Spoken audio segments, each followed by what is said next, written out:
Welcome to Reaching Out. I'm Gregory Floyd, President Local 237 Teamsters. Our very special guest is Domenic Recchia, Jr., Council Member, Chair of the Finance Committee. Councilman, welcome to the show. Well, thank you for having me. It's a great day to be here, and it's beautiful weather outside, beautiful Thanksgiving weekend. Hope you enjoyed your Thanksgiving, and enough turkey. But I'm here to spend the rest of my afternoon with you, Greg. Thank you. Thank you for coming on. I want to tell everybody you also represent the communities of Coney Island, Gravesend, Bensonhurst, and Brighton Beach. Tell us about the people you represent. Well, the people I represent is a multi-diverse community. I have one of the largest city council districts throughout New York City. When I first got elected, I made a commitment to the people of Coney Island, to over 50,000 residents, that if I'm elected, they will be a priority. And because too many times the people of Coney Island are left out. And what I mean by Coney Island, I mean those people, over the 50,000 residents that live there full year, throughout the year. Everybody thinks of Coney Island, the rides, the amusements, the world's greatest playground, the place to have fun.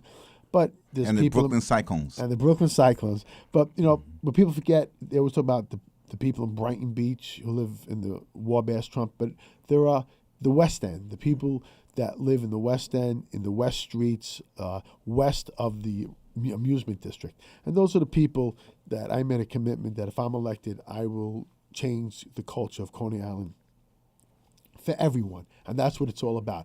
I have a large Russian population, I have a large African-American, Latino community, I have a Jewish community, I have Italian-Americans, I have all kinds of Jewish faiths, different sects of the Jewish religion. It's a beautiful, diverse community. I love it. Now, you had a very interesting beginning to politics. And I know this story because we have a mutual friend, Bob DeSena from the Council for Unity. And he told me a story about the Council for Unity organization that helps mentor gang members. And he told me a story about the school board not wanting to fund the organization. Yeah, I can't believe he told you that, but it's a great story. That's how I got started in politics. As my wife always says, I married a lawyer, not a politician. But that soon changed.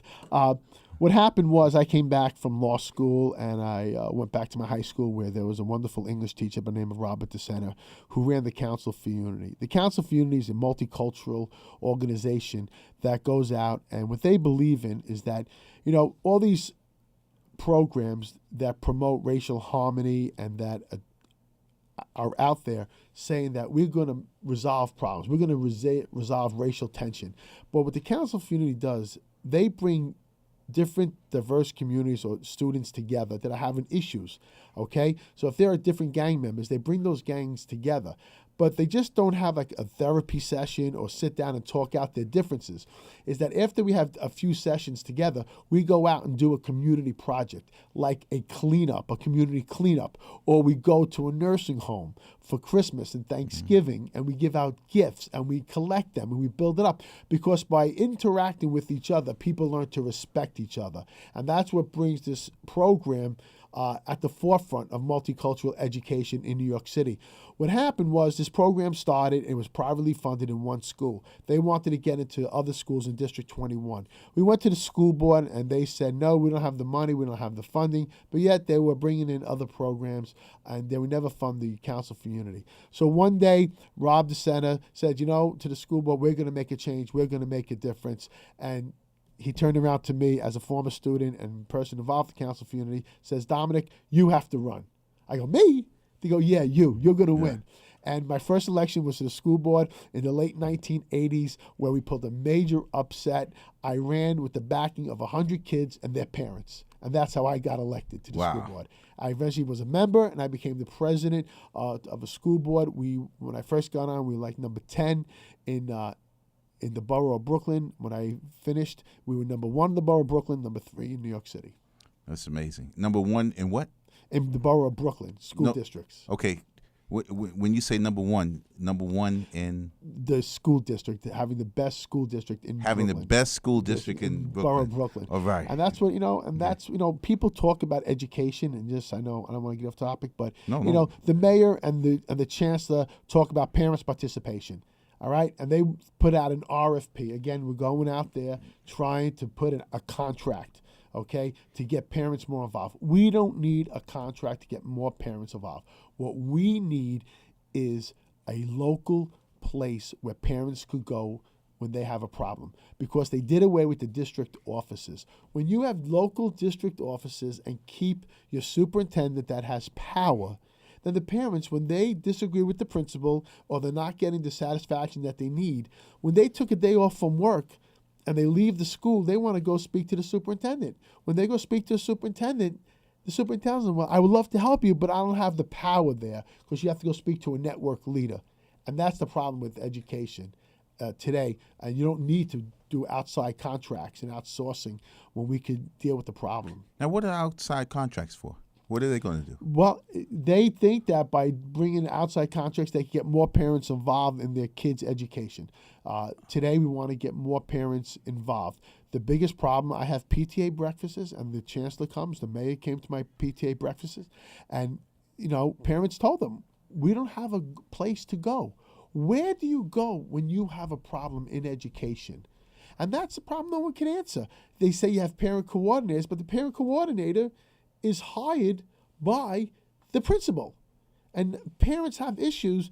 They go up there. They don't want to speak to a parent coordinator. They want to speak to the principal or the assistant principal. And if they're not happy, they go to the district office and they're met by a family worker, or they're met with a superintendent that says, I don't have the power. I can't just go to school. It has to be a network leader.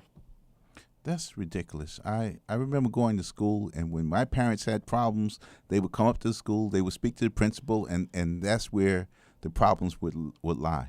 But now we have some kind of bureaucratic system that I don't even understand, and I represent the school safety agents. Let me tell you something, and the school safety agents, when they do a great job in our schools, they work hard, they have to put up with a lot, because sometimes they turn around, and if the principals are not supporting our school safety agents, or there is one high school in my district where the assistant principal in charge of safety in a high school retired, and the principal did not replace that AP in charge of school safety for over a year, and these safety agents were left on their own with nowhere to go.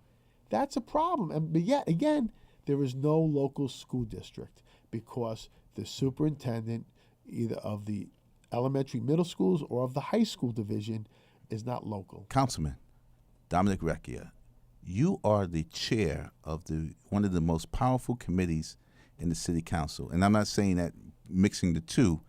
You're the chair of the finance. How do you see New York City's finances in these tough economic times? Are we going to expect more budget cuts? What is your forecast, if you were to give one? Well, we definitely are facing cuts for next year. We're facing $4 billion budget cut for next year. The mayor just came out with a November cut, or as we say, November peg. When I first looked at it, it seems like a fair and balanced approach at reducing our deficit.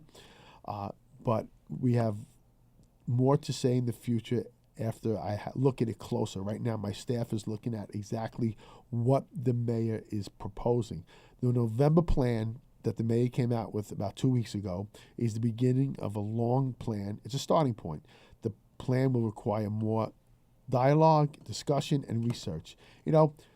We're making inroads into next year without much pain, as we thought. No layoffs of teachers. That's what the mayor has come out with. But there are still significant cuts to cultural institutions, libraries, as well as to youth programs. And there are no cuts to CUNY, thank God. Yes. That's very important. But we have to look at... But they are facing a 31% hike in increase in tuition over the next 4 years. Right, over the next 4 years. Today there's a meeting at Baruch for the raise to $300 dollars. We don't like it, but we try to put more money to CUNY to keep it down. We are fortunate we've been able to keep tuition as low as possible. But you have to remember, we're not getting the support from the federal government like we have gotten, and we're not getting support from the state like we should be getting.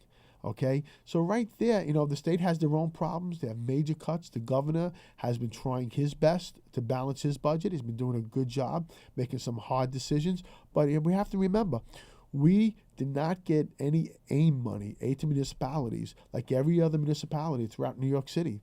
They got a 3% cut. We got zeroed out. Okay, but yet the governor's trying to make it up to us next year, hopefully. And we lost $850 million in stimulus money. But, we have all these cuts. And what happened in Congress, in Washington with the super committee, they couldn't agree on cuts. It's automatic cuts across the board are going into effect unless the president's able to work something out. Federal funding is very important in New York City, especially to NYCHA.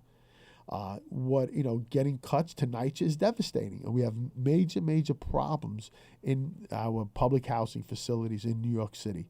We have about 300,000 work orders that have to be filled. How are we going to do that? What are we going to do? And you're right, because we represent New York City public housing also. We're getting it from the education side. We're getting it from the public housing side. It's as if Washington doesn't care, because most of the people in charge don't have public education as their priority in Washington, nor do they have public housing in their districts, and they don't understand the process. I have to say, I grew up in Brooklyn. I grew up as a Brooklynite. I went to public schools. They were very good to me. They gave me an opportunity that I would never had. I send my kids to public schools today, and I'm proud to say that, because I'm an elected official that sends my kids to public schools because I can believe in them.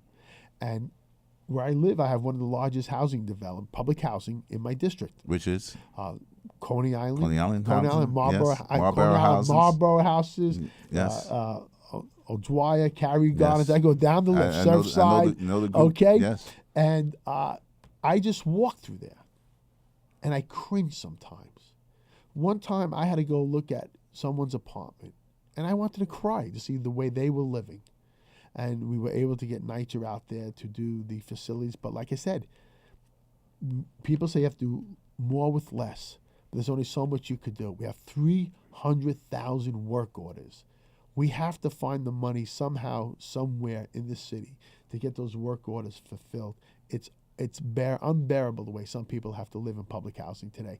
And then what happens? The workers who work for NYCHA, they get screamed at, they get yelled at, but they're trying their best. Yes, and they don't have the additional manpower to do these jobs. They don't have the equipment. They don't have the supplies. And I hear it from all sides. Right, and so this is why, one thought that I had on this issue is that with the Housing Authority, maybe we have to do something like we did with the school construction and with the Department of Education.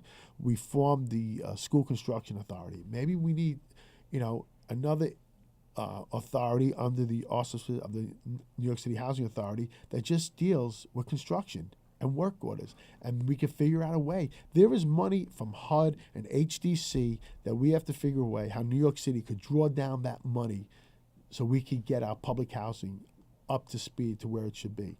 Now, John Rea, the commissioner, is doing a good job. He was creative. About a year and a half ago, he came up with this federalization of about 26 housing developments. Yes. One was in my district, Marlboro. At first, one of the state senators in my district was against it. Because he wanted to make sure that the money that you get from Marlboro housing development was going to be spent in Marlboro that housing development. And yes. So he kept his word. But this is something that we have to look at very closely, because the public housing is a problem in New York City. And if we don't do something about it now, it's just going to get a lot worse. That's all the time we have for this segment. I'm Gregory Floyd. Our very special guest was Domenic Recchia, council member from Brooklyn. Thank you.